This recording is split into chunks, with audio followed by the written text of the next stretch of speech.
Hi hello అండి అందరికి welcome back to our channel. ఇవాళ ఫీలింగ్ ఫర్ లవ్ అనే కొత్త డ్రామాతో మీ ముందుకు వచ్చేసాను. ఈ డ్రామాలో మన హీరో పేరు గీజన్. డ్రామా మొదలైన వెంటనే గీజన్ తన డ్రోన్ సహాయంతో ఒక హై ప్రొఫైల్ మీటింగ్ ని రహస్యంగా గమనిస్తున్నాడు. ఇది అంతా చేస్తూ అతను చాలా స్టైలిష్ గా కాన్ఫిడెంట్ గా కనిపిస్తాడు. ఒక మహిళ అతన్ని నువ్వు పోలీస్వా అని అడుగుతుంది. కానీ అతను తాను ఒక ఆడిటర్ అని చెప్తాడు. ఆ మాట విన్నాక అతని వ్యక్తిత్వం ఇంకా ఇంప్రెసివ్ గా అనిపిస్తుంది.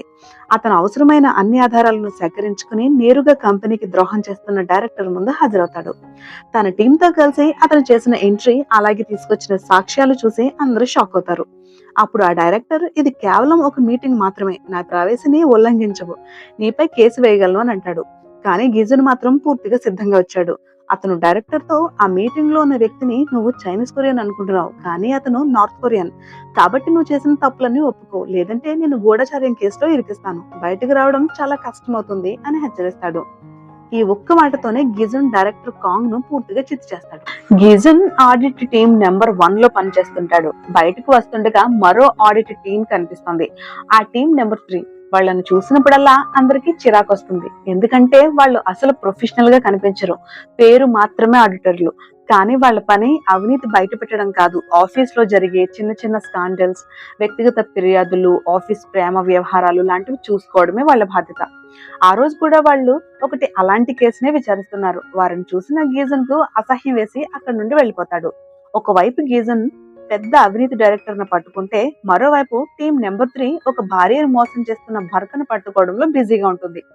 ఆ తర్వాత మనకి గీజన్ రోజు వారి జీవితం చూపిస్తారు. అతన్ని చూస్తే సాధారణ జీతం తీసుకునే ఉద్యోగి అనిపించడు. అతని జీవన శైలి చాలా విలాసవంతంగా ఉంటుంది.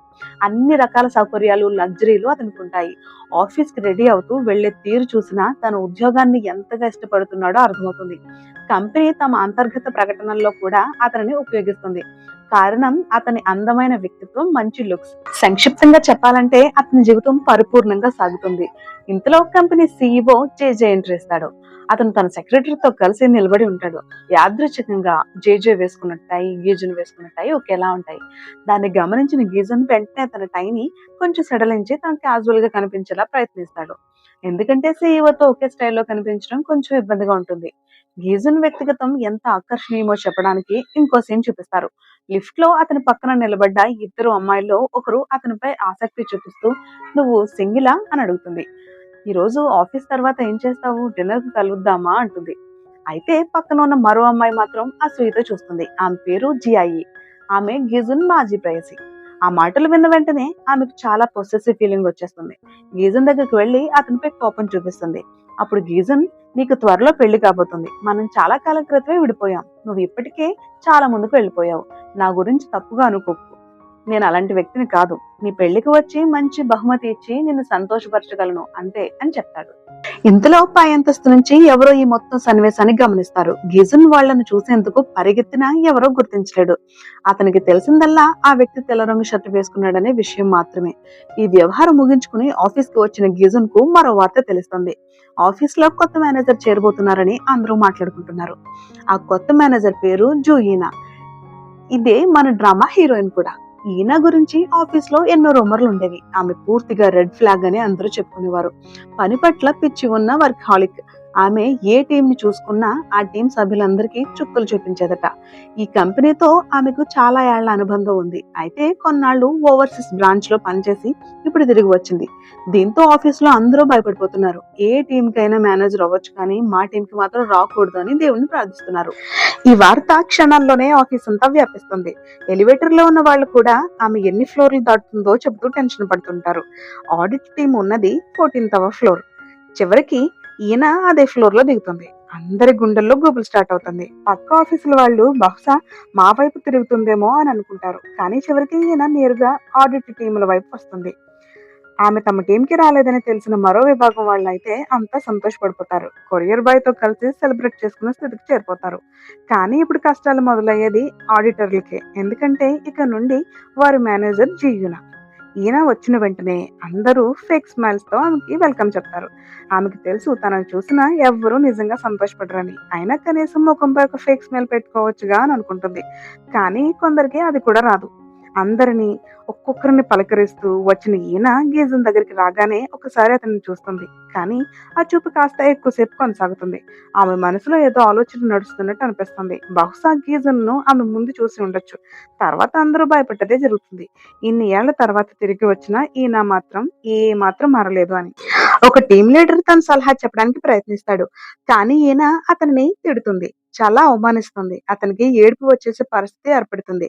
ఆ తర్వాత ఈయన మీ అందరితో నేను 1 బై 1 మీటింగ్స్ పెట్టబోతున్నానని చెప్తుంది. ఒక్కొక్కరుగా ఉద్యోగులు ఆమె గదిలోకి వెళ్తుంటారు. లోపల పరిస్థితి ఎలా ఉందంటే పువ్వులా నవ్వుతూ వెళ్ళిన వాళ్ళు వాడిపోయిన గులాబీలా బయటకు వస్తుంటారు. లోపలికి వెళ్ళేటప్పుడు కాళ్ళు వణుకుతుంటాయి. బయటకు వచ్చేటప్పుడు కళ్ళల్లో నీళ్లతో కనిపిస్తుంటారు. ఈయన తిట్టే విధానం కూడా అలాంటిదే. ఆమె ఒకసారి గట్టిగా మందలిస్తే ఎవరైనా 3 రోజులు ఆ మాటలు మర్చిపోలేరు. అందరూ భయంతో వణుకుపోతున్నారు. కానీ గీజన్ మాత్రం చాలా కాన్ఫిడెంట్ గా ఉన్నాడు. తన ఫ్రెండ్ తో నేను ఇప్పుడే డైరెక్టర్ కాంగ్ ని పట్టించాను. నాకు ప్రమోషన్ వచ్చే అవకాశాలే ఎక్కువ. ఈ మీటింగ్ లో కూడా నా ఇంప్రెషన్ బాగుంటుంది అని చెప్తాడు. చివరికి గీజన్ వస్తుంది. అతను లోపలికి వెళ్తాడు. 3 నిమిషాల టైమర్ నడుస్తుంది. కానీ ఆ 3 నిమిషాల్లోనే తన 3 సంవత్సరాల కష్టానికి గండి పడబోతుందని అతనికి తెలియదు. అతని రికార్డ్ అద్భుతంగా ఉంది. డైరెక్టర్ కాంగ్ ను కూడా అతనే పట్టించాడు.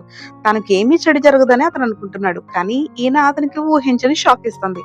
నీ పనితీరు చాలా బాగుంది. అందుకే ఇక నుండి నువ్వు ఆడిట్ టీం నెంబర్ 3 తో పనిచేస్తావని చెప్తుంది. ఆ మాట విన్న గీజన్ నోరు తెరిచినట్టే ఉండిపోతాడు.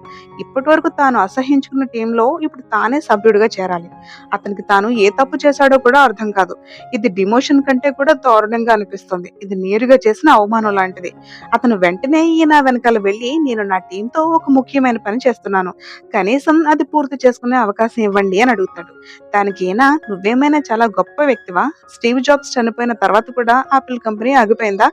నువ్వు లేకుండా కూడా ఆడిట్ టీం నెంబర్ 1 నడుస్తోంది అని సమాధానం చెప్తుంది. ఆమె మాటలకు ఎవరి దగ్గర సమాధానం ఉండదు. ఇప్పటి వరకు అందరిలో ఎక్కువ కాన్ఫిడెంట్ గా ఉన్న గీజన్ ఇప్పుడు వాడిపోయిన పువ్వులా కూర్చుంటాడు. మిగతా వాళ్ళు వచ్చి అతనికి ఓదార్పు చెప్తుంటారు. చూస్తే ఎవరో చాలా దగ్గర వ్యక్తిని కోల్పోయినట్టే అనిపిస్తుంది.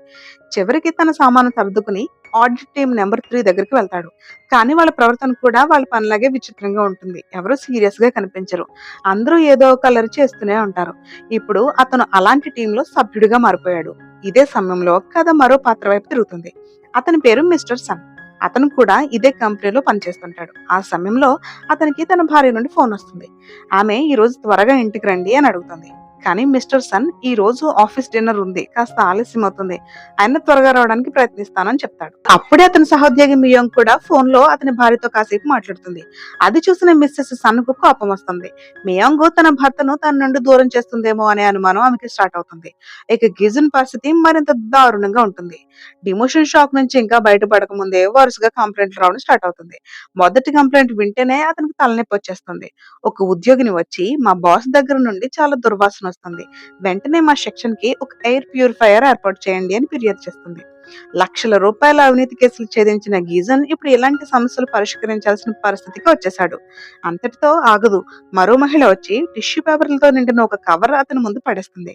ఇవి నేను చాలా కష్టపడి డస్ట్బిన్ నుంచి తీసుకొచ్చాను, వీటికి ఫోరెన్సిక్ టెస్ట్ చేయించండి, నా భర్త మోసం చేస్తున్నాడని నిరూపించే ఆధారాలు వీటిలో ఉంటాయి అని చెప్తుంది. అది విని గీజన్ పరిస్థితి మరింత దారుణంగా మారుతుంది.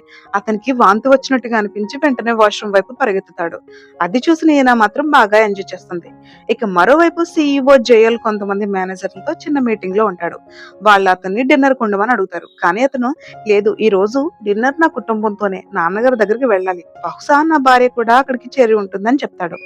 అతను తన భార్య గురించి మాట్లాడగానే అతని సెక్రటరీ పార్క్ ముఖంలో ఒక విచిత్రమైన భావం కనిపిస్తుంది. అది చూస్తే ఏదో రహస్యంగా దాగి ఉన్నట్టు అనిపిస్తుంది. ఇదే సమయంలో మిస్సెస్ సన్ చాలా కోపంగా కనిపిస్తుంది. భర్తకు మళ్ళీ మళ్ళీ ఫోన్ చేస్తుంది, మెసేజ్లు పంపుతుంది, కానీ ఎలాంటి స్పందన రాదు. అదే సమయంలో మిస్టర్ సన్ సహోద్యోగులతో కలిసి డిన్నర్ లో బిజీగా ఉంటాడు. ఫోన్ సైలెంట్ లో ఉండడంతో కాల్స్ గమనించడు. మిస్సెస్ సన్ మాత్రం ఆందోళనతో అతన్ని వెతుక్కుంటూ వారు తరచూ డిన్నర్ చేసే ప్రాంతానికి చేరుకుంటుంది. చివరికి పార్కింగ్ లో తన భర్త కారు కనిపిస్తుంది. అది చూసి ఆమెకు తన భర్త తన సెక్రటరీతో కలిసి ఉన్నాడేమో అనిపిస్తుంది. కానీ అవన్నీ ఆమె ఊహలు మాత్రమే. అప్పుడే వెనుక నుండి మిస్టర్ సన్ పిలుస్తాడు. మిస్సెస్ సన్ కారు తలుపు బాదుతూ చేసిన హంగామా మొత్తం సహోద్యోగులు చూస్తారు. దీంతో మిస్టర్ సన్ చాలా అవమానంగా ఫీల్ అవుతాడు. కానీ ఇంటికి వెళ్ళాక భార్యపై కోపంగా నా పరువు మొత్తం తీసేసావు అని అరుస్తాడు. ఇక మరోవైపు గిజన్ పరిస్థితి కూడా దారుణంగానే ఉంటుంది. ఉదయం ఆఫీస్కి వెళ్తున్నప్పుడు ఎంత స్టైలిష్ గా వెళ్తాడో, తిరిగి వస్తున్నప్పుడు అంత నిరాశగా కనిపిస్తాడు. మరుసటి రోజు ఉదయం ఆఫీస్కి సిద్ధమవుతుండగా అతని షర్ట్ బటన్ కూడా తెగిపోతుంది. అది చూసి నా జీవితం కూడా ఇలాగే చెల్లా చెదిరైపోయింది అనుకుంటాడు. ఆఫీస్ కి చేరుకోగానే ఎవరో అతని కోసం ఎదురు చూస్తూ ఉంటారు. ఆమె మరెవరో కాదు, మిస్సెస్ సన్. గత రాత్రి భర్త షర్ట్ ను వెతికిన ఆమెకు ఒక వెంట్రుక దొరికింది. అది ఖచ్చితంగా మియాంగ్దేనని ఆమె నమ్ముతుంది. ఆ వెంట్రుకను కూడా ఒక కవర్ లో జాగ్రత్తగా పెట్టుకుని అది పెద్ద కేసులో కీలక ఆధారంలో గీజన్ ముందు ఉంచుతుంది. తన భర్త చేస్తున్న ద్రోహం గురించి ఆమె చెబుతున్న తీరు చూస్తే ఏదో పెద్ద హై ప్రొఫైల్ క్రిమినల్ కేసు విచారణ జరుగుతున్నట్టే అనిపిస్తుంది. మిస్సెస్ సన్ చెప్పే మాటలు వింటూ వింటూ గీజన్ కు తల పట్టుకునే పరిస్థితి వచ్చింది. ఆమె మాట్లాడుతున్న తీరు చూస్తే ఏదో కోట్ల రూపాయల అవినీతి కేసు బయటపడినట్టుగా అనిపిస్తుంది. గీజన్ కు మాత్రం ఆమెను వెంటనే పంపించేయాలని అనిపిస్తుంది. మీరు అనవసరంగా ఎక్కువ ఆలోచిస్తున్నారు, ఇక్కడ అలాంటిది ఏం లేదు అని చెప్పాలనుకుంటాడు. కానీ అతని సహోద్యోగి చాలా తెలివిగా పరిస్థితిని హ్యాండిల్ చేస్తాడు. మేమే స్వయంగా ఈ విషయాన్ని పరిశీలిస్తాం, తర్వాత రిపోర్ట్ సిద్ధం చేసి మీకు పంపిస్తాం, మీతో సంప్రదిస్తామని హామీ ఇస్తాడు. అది విన్న గీజన్ కు కోపం వస్తుంది. అవసరం లేని పనిని తలకెత్తుకున్నట్లే అనిపిస్తుంది.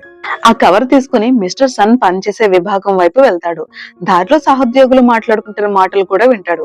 గత రాత్రి మిస్సెస్ సన్ ఎలా హంగామా చేసిందో, అధికారిక డిన్నర్ ను ఎలా నాటకంగా మార్చిందో అందరూ చర్చించుకుంటున్నారు. అందరికీ మిస్టర్ సన్ మీద జాలి కలుగుతుంది. ఇలాంటి అనుమానాస్పద భార్యను ఎలా భరిస్తున్నాడో అని అనుకుంటారు. గిజన్ ఆఫీస్ లోకి వెళ్లి చూడగా మిస్టర్ సన్ మరియు మియాంగ్ ఒక ప్రాజెక్ట్ గురించి చాలా సీరియస్ గా చర్చించుకుంటారు. వాళ్ళని చూస్తే వాళ్ళు కేవలం సహోద్యోగులే తప్ప అంతకు మించి ఏ సంబంధం లేదని స్పష్టంగా తెలుస్తుంది. ఇప్పటికే గేజన్ షాకుల మీద షాకులు తింటూ ఉన్నాడు. ఇంతలో మరో షాక్ ఎదురవుతుంది. అతని టీం లీడర్ ఒక అత్యంత రహస్య సమాచారం చెప్పబోతున్నట్టుగా అందరినీ పిలుస్తాడు. ఆ రహస్యం ఏమిటంటే కంపెనీ గార్డెన్ లో ఒక కుక్క పిల్ల కనిపించిందట. దాన్ని వెతకడానికి మొత్తం టీము గార్డెనర్ లా మారి గడ్డి ఆకులని పరిశీలిస్తూ తిరుగుతుంది. ఇది చూసి గేజన్ కి తన పరిస్థితిపై మరింత బాధ కలుగుతుంది. ఇంతలో మిస్సెస్ సన్ వరుసగా ఫోన్లు చేస్తూనే ఉంటుంది. ఇంకా ఫీడ్బ్యాక్ ఇవ్వలేదు, ఏం తేలింది అని అడుగుతుంది. దీంతో గీజన్ సహనం కోల్పోతాడు. ఇన్వెస్టిగేషన్ మీ భర్త మీద కాదు, మీ ఆలోచనల మీద చేయాలి. మీరు అనుకుంటున్నట్టు ఏమీ లేదు. మీ భర్త, ఆ అమ్మాయి ఇద్దరు కేవలం సహోద్యోగులు మాత్రమే. దయచేసి వెళ్ళి మీకు ట్రీట్మెంట్ చేయించుకోండి అని కోపంగా చెప్తాడు. ఇక ఆ ఆడిట్ టీమ్ లోకి వచ్చే ప్రతి కేసు మేనేజర్ నా దగ్గరకు కూడా వెళ్తుంది. మిస్టర్ సన్ మియాంగ్ గురించి వచ్చిన ఫిర్యాదు వివరాలు కూడా ఆమెకు తెలుసు. ఈయన చూపు చాలా పదునైనది. ఒక్కసారి చూసి ఇద్దరి మధ్య ఏదో ఉంది అని ఆమెకి అనుమానం వస్తుంది. అదే సమయంలో ఆఫీస్ నుండి ఇంటికి వెళ్తున్న గిజన్ ఎలివేటర్ లో ఈయనను కలుస్తాడు. రోజంతా జరిగిన అవమానాలతో అతను పూర్తిగా కుంగిపోయి ఉంటాడు. ఈయన అతనిని మిస్టర్ సన్ కేసు గురించి అడుగుతుంది. దానికి గిజన్ ఆ కేసులో ఏమీ లేదు, నేను ఇప్పటికే క్లోజ్ చేశానని చెప్తాడు. అప్పుడే ఎలివేటర్ మిస్టర్ సన్ పనిచేసే ఫ్లోర్ వద్ద ఆగుతుంది. అక్కడ అతని సహోద్యోగులంతా కలిసి డిన్నర్ కు వెళ్ళడానికి సిద్ధమవుతున్నారు. కానీ మిస్టర్ సన్ మియాంగ్ మాత్రం కనిపించరు. ఈయన చాలా చాకచక్యంగా వాళ్ళు ఎక్కడా అని అడుగుతుంది. వాళ్ళు ఒక ప్రాజెక్ట్ మీద పనిచేస్తున్నారు అని చెప్తారు. ఈయన బయటకు మృదువుగా కనిపించినా లోపల చాలా తెలివైనది. మీరు నన్ను ఇంత బాగా స్వాగతించారు కదా, అందుకే ఈ రోజు మీ అందరికి డిన్నర్ ట్రీట్ చేస్తాను. మీరు మీ ఫ్లోర్లకి వెళ్ళండి, నేను అక్కడికే ఆర్డర్ చేస్తాను. భోజనం మీ ఆఫీస్కే వస్తుందని చెప్తుంది. అందరూ సంతోషంగా పైకి వెళ్ళిపోతారు. ఈయన మాత్రం కిందకి దిగిపోతుంది. కొద్దిసేపటి తర్వాత అందరూ తిరిగి తమ ఫ్లోర్ కి చేరుకుంటారు. అక్కడ చూసిన దృశ్యం వారిని షాక్ కి గురి చేస్తుంది. మిస్టర్ సన్ మియాంగ్ ఇద్దరు చేతులు పట్టుకుని కనిపిస్తారు. అంటే మిస్సెస్ సన్ అనుమానం తప్పు కాదు, వాళ్ళు నిజంగానే సంబంధంలో ఉన్నారు. ఇది చూసిన ఈయన వెంటనే గిజన్ వైపు తిరిగి ఈ కేసుపై నాకు కొత్త రిపోర్ట్ కావాలి అని చెప్తుంది. గిజన్ ఆశ్చర్యపోతాడు. తాను క్లోజ్ చేసిన కేసు నిజమైందని ఇప్పుడే తెలిసింది. అంతలోనే దూరం నుండి ఒక కారు వేగంగా దూసుకొస్తుంది. ఆ కారు నేరుగా గీజన్ ఈయన వైపే వస్తుంది. చివరి క్షణంలో గీజన్ తనను తాను కాపాడుకుంటూ ఈయనను కూడా పక్కకు లాగేస్తాడు. ఇద్దరూ నేలపై పడిపోతారు. ముందుగా ఈయన లేచి నిలబడుతుంది. తర్వాత గిజన్ ని లేవడానికి సహాయం చేస్తుంది. అప్పుడే వాళ్ళకి తెలుస్తుంది ఆ కారుని నడుపుతున్నది మరెవరో కాదు, మిస్సెస్ సన్న. కోపంతో ఊగిపోతూ గీజన్ ని నిలదీయడానికి అక్కడికి వచ్చింది. ఆమెను చూసిన గీజన్ భయపడి వెనక్కి తగ్గుతాడు. అలా వెనక్కి వెళ్తూ వెళ్తూ పడిపోతుంటే ఈసారి కూడా ఈయన అతనిని పట్టుకుని కాపాడుతుంది. ఇక్కడితో ఈ డ్రామాలో ఫస్ట్ పార్ట్ ముగుస్తుంది.